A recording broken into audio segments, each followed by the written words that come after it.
Paul, congratulations. Last time I saw you, it was 2 months ago.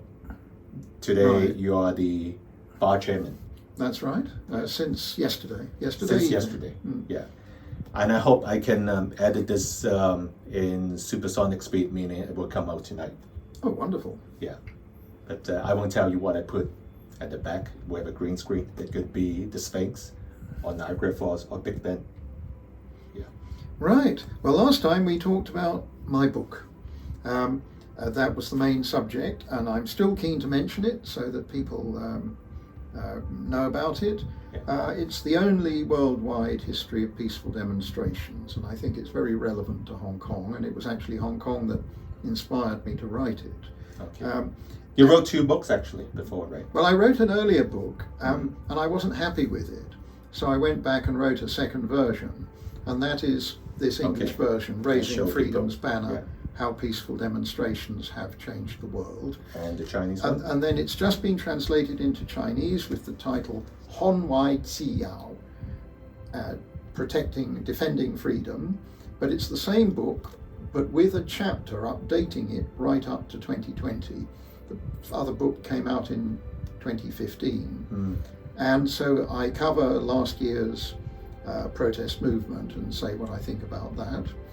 And I think what I say there is probably controversial and probably annoys everybody, because I say that I agree with the aims of the early demonstrations last year of stopping the extradition bill and the general support for democracy. So that'll offend one lot of people. And then I say that the violent demonstrations that happened from June onwards were absolutely wrong and were a disastrous own goal. And as a result of that, we've ended up with the national security law, which is far, far more damaging to Hong Kong than the extradition bill would have been. So you think when So that's how I annoy the other part of the audience. I know. So when 2 million came out and do a peaceful protest, if Carrie Lam listens, then, and if the bill is retracted, of course we won't have the NSL. Yes. What I've done in my book is I compare different demonstrating movements in different countries, like Martin Luther King, civil rights movement in America. He was very, very successful.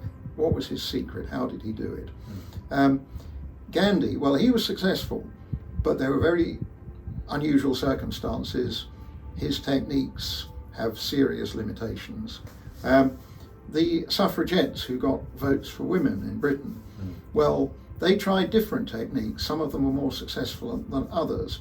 And I compare them all and I try and say, well, what is likely to make a demonstrating movement succeed?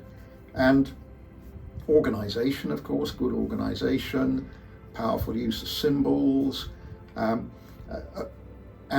then leadership is absolutely critical. And I think what happened in Hong Kong in 2019 was there was no real clear leader.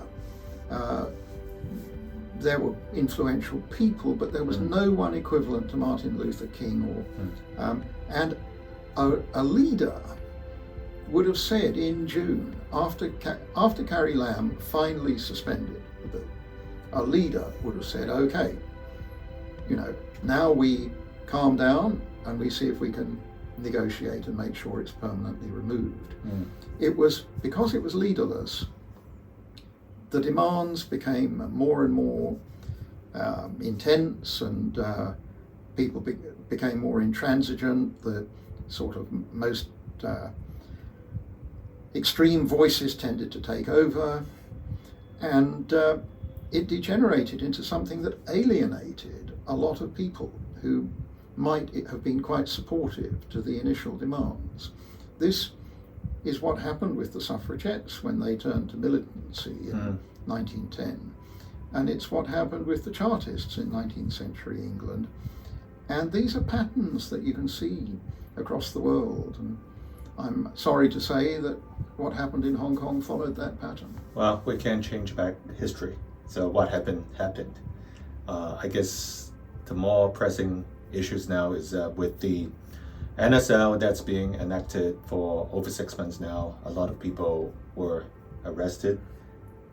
Some you represent, I guess. Yes. How are they doing? And in fact, I know you represent Jimmy Lai, whom a lot of the audience know very well and support him, the Apple Daily and whatnot. How's he doing? Well, I should make it clear, I'm not representing him in his national security case. I'm representing him in some other cases. Right. But I have been to see him in prison. Last time I saw him, he was doing well. He was full of courage and a very good positive attitude. I find it absolutely shocking that he's in prison.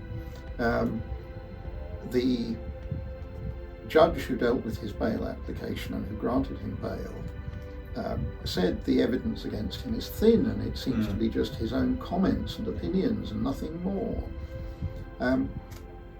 Even though the terms are quite harsh. You cannot do this and that. The terms are very harsh. They're house arrest and a gigantic amount of money as a recognizance. And he has the retired Cardinal Archbishop of Hong Kong as his surety. And he has very, very strong Hong Kong community ties. And he's a good character, and he's aged 73. And to call him back into prison after he'd been released, when he had not broken the terms of his bail, it was never alleged, and when, to the best of my knowledge, no additional evidence was put before the court in relation to the offence, I found this very shocking, very sad, and it causes me a lot of worry. Right. And there's another theory, the verdict came out like this is because there was a lot of pressure from Beijing too. So that's why they put him back to a Hong Kong jail. Otherwise, he could be extradited to China. And then Beijing was quite fierce about what they wrote through the pro-Beijing newspaper. That's one theory. Well, as chairman of the bar, I shouldn't really just indulge in speculation about, what might or might not have been in the minds of the judges. The Hong Kong judiciary is independent. It's strongly independent. I would normally expect judges to be easily able to resist pressure. I've been very concerned about some of the attacks on the judges. They have come from both sides of the political spectrum. It's completely disgraceful when someone attacks a judge personally. People don't understand that the judges are quite restricted in what they can do. They have to apply the law, and sometimes the law leads to a harsh result.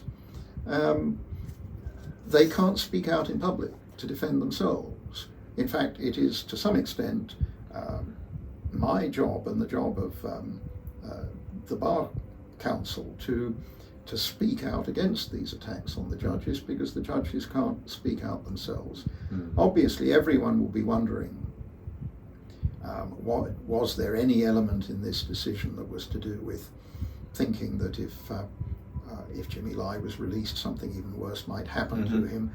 And I simply do not know the answer to that. I was in court, I listened, I wasn't representing him, but I went along to listen, and I heard the judge's reasons, and I just thought it was extremely sad that he was being returned to prison for the reason, in the situation I've just described. Okay, now, as I said before we go online, I won't ask a lot of tough questions, but this is an easy one. The term is 1 year, right? Every year is it a renewal? Correct, yes. Yeah. But it seems like after Phil Dykes, the attractiveness of being a bar chairman is less and less, because you will be under more and more attack. I didn't volunteer for the job. It had never crossed my mind until I was approached by senior members of the bar last month, who asked me to do it. And they were very persuasive about the fact that I was a good person to do it because of my background in constitutional law Right. and human rights. And And you started an advocacy group in Hong Kong. Hong Kong Watch, is it called? no, I started Hong Kong Human Rights Monitor, Right. which is still active. Nowadays it specialises in preparing reports for the United Nations, which has committees that monitor human rights around the world. But when it started, it was really the only human rights campaigning group, certainly the only one that operated in both English and Chinese. And it had a much bigger role then because there were no other groups. This was before the Hong Kong, before the Civil Human Rights Front, which Human Rights Monitor helped us create, and numerous other organisations which exist now. And of course that did give me a lot of experience. And before that in London I had set up the Bar Human Rights Committee of the English Bar. So I've encountered some of these tricky situations before. Okay. But I'm sure there'll be some new ones this time round. I guess last thing I want to ask you, it's relating to the BNO case. A lot of people are thinking about leaving Hong Kong, and last time when we were on radio, you commented if more people leave, it's becoming harder and harder for Hong Kongers to defend themselves here because Yes. everyone will be leaving. Still my view. Yeah. We talked about that a lot. There are people who say to me, oh, there's no hope, the only thing to do is either just surrender or get out. They could be right, but at the moment my feeling is no. There is still a bit of hope. It is still worth battling on. I think there's quite a lot of resilience in Hong Kong society. Things are very quiet because of COVID-19. You can't have any gathering of, I think it's more than 2 people at the moment. And this is extremely restrictive on any kind of public life. It won't last forever. I don't know whether it'll end soon or take a bit longer. What's more, when the national security law came in, Carrie Lam said this is just going to affect a tiny minority of people. For most people, life will go on as normal. It's been shown with the arrest of the 55 that that's not true. So it's not a small number, 55. It's not, and in no way could they be regarded as extremists or,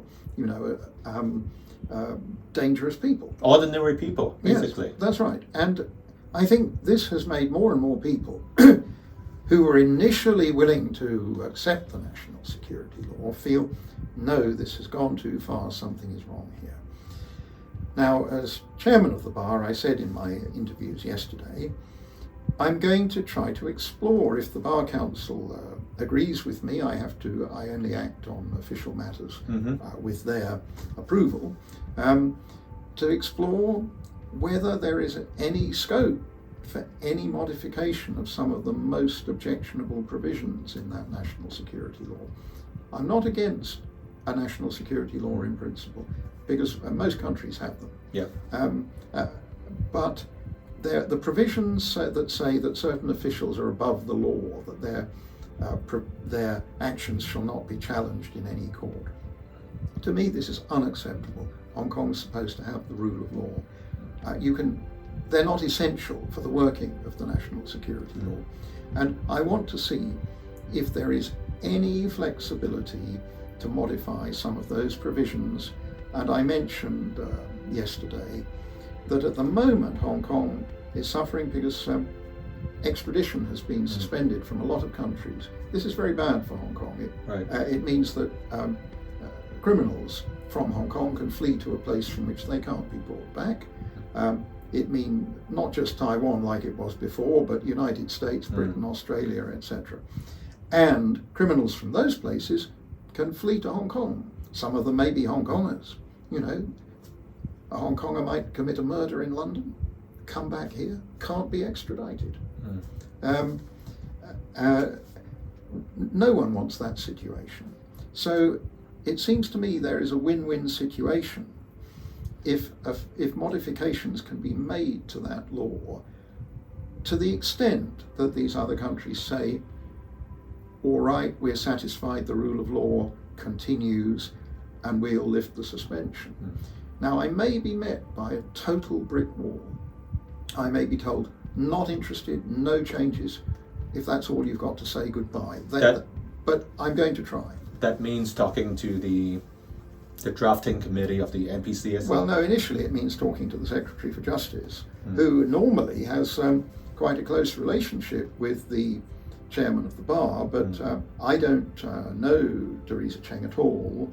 And but when the council has had a chance to discuss it with a new chairman, anything I do I have to discuss with the council. But if the council thinks my idea is worth pursuing, then I'll ask to see her and see what her position is and take it from there. Well, I hope there will be some constructive dialogue since it's the beginning of the new year, right?